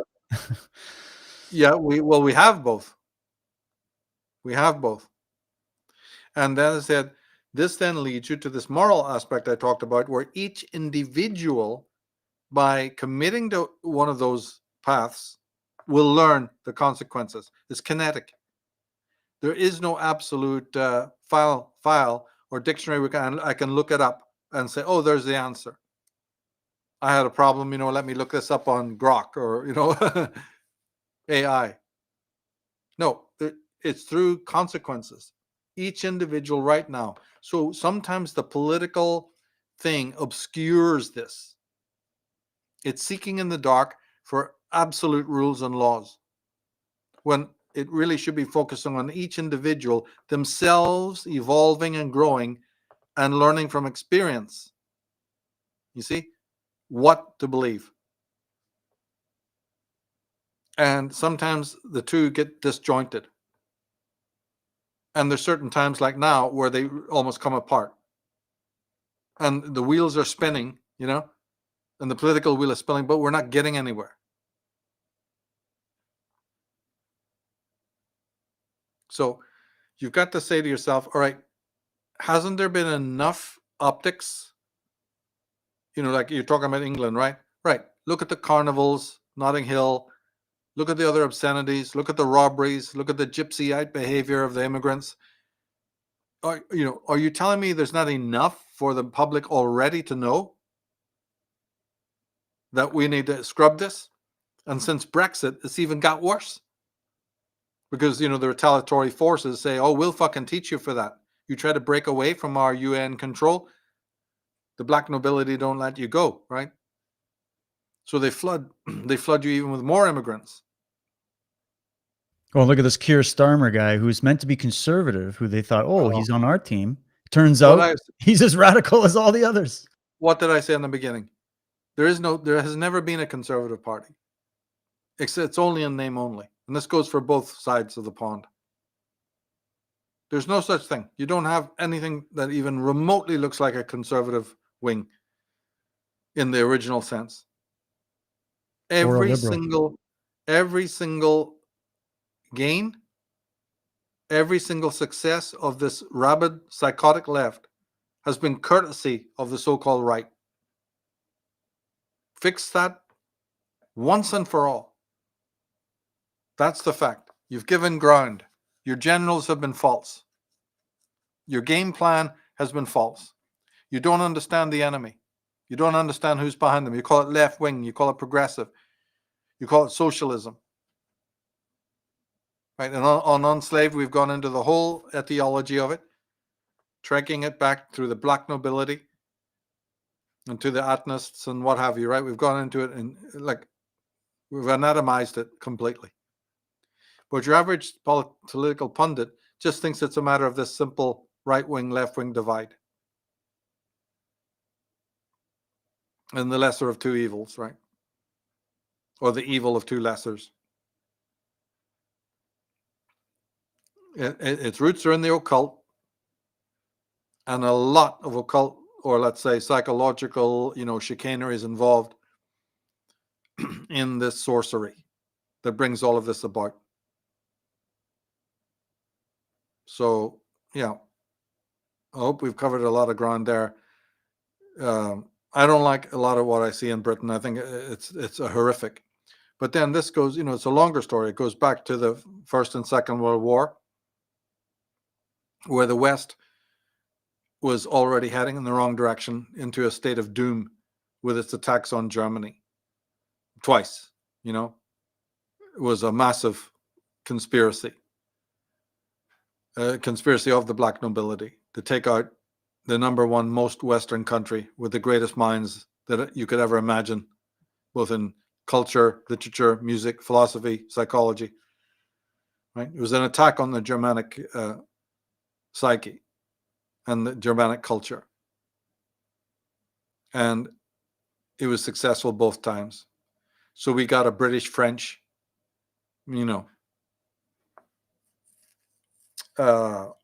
victory. And of course, that's where your materialist reductionism and your Fabian socialism gained hold. So feminism, a lot of other, nonsense, multiculturalism, it all comes out of those thinkers, which we never would have had if we had a German empire ruling the world. And the German empire was a benign one.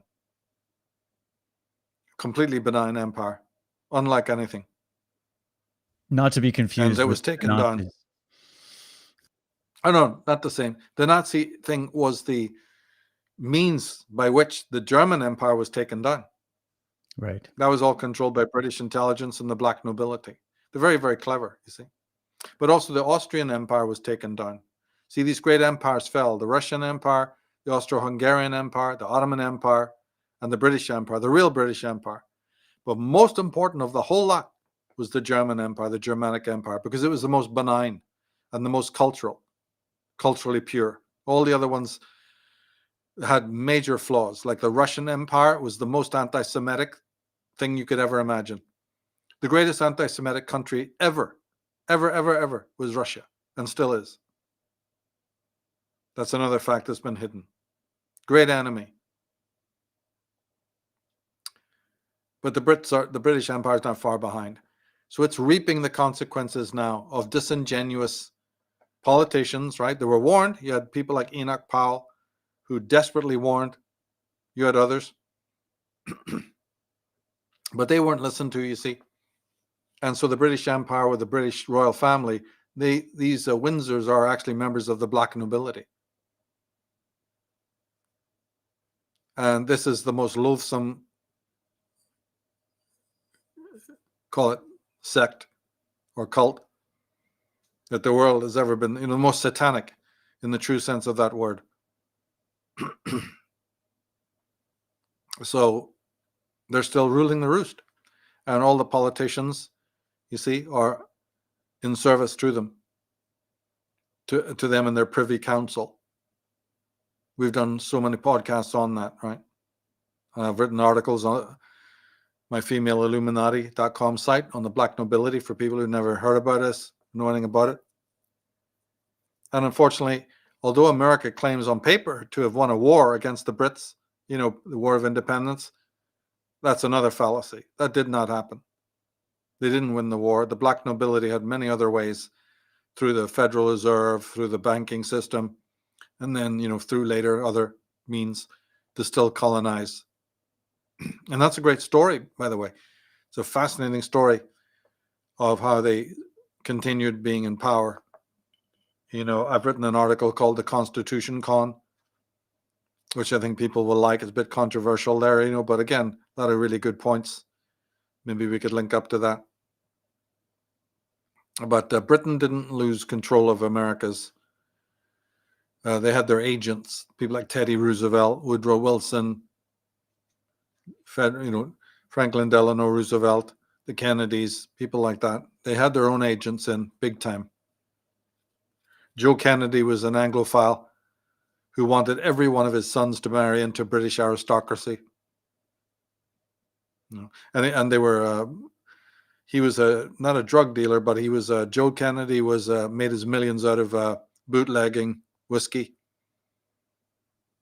They were all criminals to start with. It's amazing stories when you get into, what was going on behind some of these families. And a lot of them were members of the Knights of Malta. It's a huge story, but that's for another time, I guess. We've gone into that in extensive detail on Unslaved.